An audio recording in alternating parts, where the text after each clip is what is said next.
오늘은 올바른 세안법, 올바른 클렌징 방법에 대해서 알아보려고 합니다. 진료실에서 보다 보면요, 클렌징 방법에 대해서 얘기할 일이 많이 있습니다. 물론 클렌저의 선택에 대해서도 고민이 많습니다. 너무나 다양한 클렌저들이 시중에 나와 있고 어떻게 닦느냐도 굉장히 중요하기 때문에 특히 피부에 어떤 문제가 있고 피부 질환이 있거나 여드름이 나거나 또 문제성 피부에 있어서는 클렌징 방법을 올바르게 하는 것이 굉장히 중요하다고 볼 수 있겠습니다. 클렌징에 있어서 가장 큰 원칙을 미리 말씀드리면 세안으로 인해서 피부에 자극을 주지 않는 한도 내에서 메이크업이나 노폐물, 오염물질 등을 잘 닦아내는 것입니다. 그런데 이것이 그렇게 쉽지 않습니다. 그러면 기본적인 세안 방법에서부터 먼저 알아보도록 하겠습니다. 첫 번째, 하루에 몇 번 세안해야 될까요? 하루에 2번을 추천드립니다. 물론 중간에 야외 활동을 많이 하거나 운동을 많이 했다거나 땀을 많이 흘렸다 내지는 먼지 많은 곳에 갔다 이럴 때는 물론 세안을 여러 번 할 수도 있겠지만은 특별한 일이 없는 일상생활에서는 아침과 저녁 2번의 세안으로 충분하다고 말씀드릴 수 있겠습니다. 두 번째, 세안은 길지 않게 부드럽게 한다. 세안 시간은 그렇게 길지 않은 것이 좋습니다. 1차 세안, 2차 세안 각각 1분 내에 끝내서 토탈 2, 3분을 넘지 않는 것을 추천드립니다. 세안 시간이 길어질수록 세안제 중에서도 계면활성제 등이 피부에 접촉하는 시간이 길어지기 때문에 피부에 자극이 많아질 수 있고, 또한 어떤 분들은 너무 세게 빡빡 문지르는데 이것은 좋지 않습니다. 피부에 과도한 자극이 될 수 있기 때문에 부드럽게 마사지 하듯이 해서 1분 이내로 세안하는 것을 추천드립니다. 세 번째로는 세정력이 너무 강한 클렌저는 피하자는 겁니다. 우리 클렌저에서 세정 역할을 하는 것은 계면활성제인데요. 피부 장벽을 이루는 천연 보습인자라든지 세포간 지질들도 다 같이 제거해버리기 때문에 피부 장벽이 깨지고 이로 인해서 어떤 피부염이 발생한다든지 피부가 민감해진다든지 너무 건조해진다든지 할 수 있기 때문에 이렇게 우리 피부가 가지고 있는 자연적인 보습 성분들이 다 닦여나가지 않도록 어느 정도 남아있을 수 있도록 너무 강한 세정제는 피하는 것이 좋겠습니다. 우리 피부의 산도는 약산성입니다. pH로 말하자면 한 5.5 정도로 되는 약산성을 띠고 있는데요. 따라서 순한 세정제를 쓴다면 약산성의 세안제를 쓰는 것이 피부의 어떤 산도, pH를 깨뜨리지 않고 유지하는 데 도움이 됩니다. 특히 민감성 피부에서는 저자극의 약산성 클렌저를 추천을 드리는데요. 향이 없는 무향 제품을 추천드리고요. 방부제 등도 체크하셔서 가급적 성분들이 적은 제품을 쓰는 것을 추천드립니다. 또한 피지를 너무 과도하게 제거해버리게 되면은 2차적으로 피지 분비가 증가할 수도 있기 때문에 너무 과도한 세정은 피하시는 것이 좋고요. 우리가 가지고 있는 보습 성분을 잘 지킬 수 있는 정도의 세정력이 있으면 되겠습니다. 이 외에 다른 주의사항으로는 클렌징 티슈나 패드를 사용하는 분들이 계신데요. 그것보다는 그냥 손을 이용하는 것이 자극이 덜합니다. 물론 눈가, 아이 메이크업을 지우기 위해서 화장솜을 사용해야겠지만 그렇지 않은 경우에는 손으로 세안하시는 것을 추천드립니다. 그리고 전동 브러쉬, 전동으로 피부에 자극을 주는 것은 피하는 것을 추천드리고요. 과도한 스크럽제 사용도 피하시는 것이 좋습니다.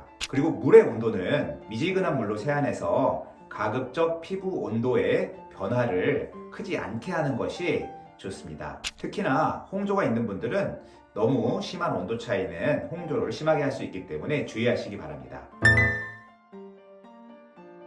그럼 1차 세안에 사용되는 각각의 클렌저들에 대해서 알아보겠습니다. 클렌징 오일은 세정력이 있는 계면활성제를 섞은 것인데요. 오일 성분이기 때문에 우리 메이크업이 잘 지워집니다. 그리고 블랙헤드, 피지 이런 것들도 비교적 잘 지워지는 편이라서요. 두꺼운 화장을 하거나 피지가 많을 때 도움이 됩니다. 하지만 오일 성분이기 때문에 여드름이 나거나 지성 피부에서는 잔여물이 남아서 트러블을 유발할 수 있기 때문에 가급적 사용을 피하는 것을 추천드립니다. 하지만 보습에는 어느 정도 도움이 되기 때문에 건성 피부에서는 사용하는 것을 추천드리고요. 건성지성을 떠나서 화장을 너무 진하게 해서 많이 지워내야 할 경우에는 클렌징 오일이 도움이 됩니다. 특히 워터프루프 선크림을 지울 때는 클렌징 오일이 가장 잘 지워집니다. 하지만 눈 주변에 할 때는 눈에 기름막이 낀 것처럼 조금 불편할 수 있다는 점이 단점입니다. 클렌징 크림도 오일보다는 덜하지만 침유성 제품으로 오일 함량이 많습니다. 따라서 비교적 화장이 잘 지워지는 편이고요. 건조한 피부에서 추천드리고 있습니다. 다음은 클렌징 로션이나 클렌징 밀크입니다.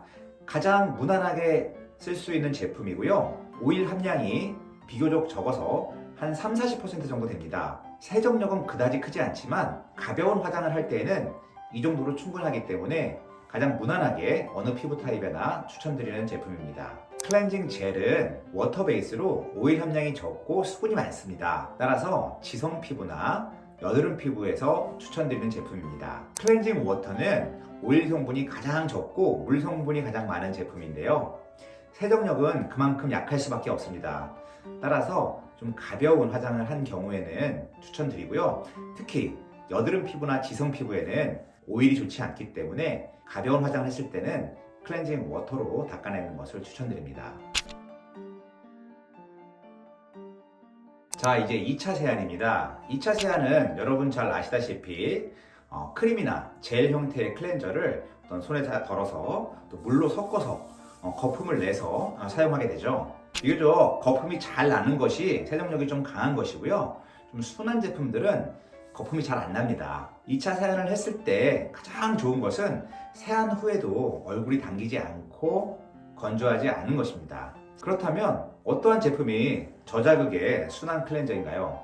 첫 번째로는 우리 피부의 산도와 비슷한 약산성을 띠고 있는 pH 7 이하의 5.5 정도의 약산성 클렌저입니다. 두 번째는 너무 세지 않은 세정력, 적당한 세정력을 가지고 있는 제품입니다. 너무 뽀드득하게 닦이고 거품이 잘 나는 제품은 비교적 강한 세정력을 가진 계면활성제가 있는 것이고요. 그거보다는 세안 후에도 약간 미끌거림이 남아있는 정도의 계면활성제가 적당한 세정력을 가지고 있는 제품입니다. 세 번째는 자극 성분이 덜한 것입니다. 클렌저 안에 너무 많은 성분이 있으면 그 중에 알러지도 일으킬 수 있고 자극을 일으킬 수 있는 성분도 있습니다. 그래서 성분들을 꼭 체크해서 자극을 일으킬 수 있는 제품, 향료라든지 포름알데히드 계통의 방부제는 독성이 있기 때문에 이러한 것들은 가급적 피하는 것이 좋겠습니다.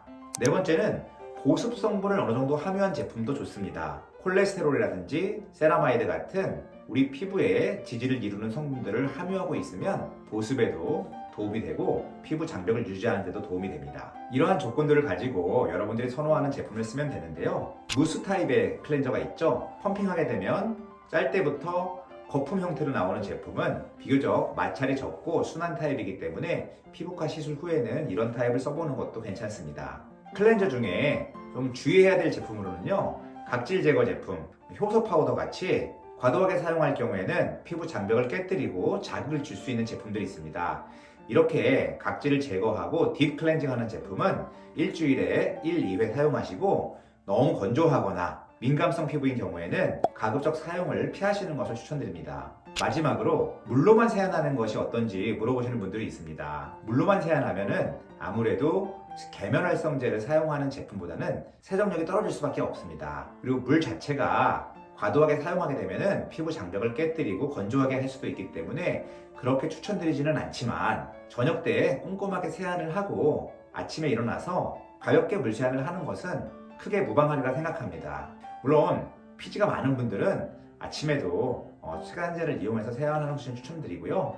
건조하거나 문제가 없는 피부에서는 저녁 때 꼼꼼하게 세안하시고 아침에 물 세안을 하고 보습제를 잘 사용하시면 문제가 되지는 않을 것 같습니다. 오늘은 올바른 세안법과 저자극 세안제의 선택에 대해서 알아봤습니다. 도움이 되셨다면 구독과 좋아요 부탁드리고요. 오늘도 행복한 하루 되시기 바랍니다. 닥터창이었습니다.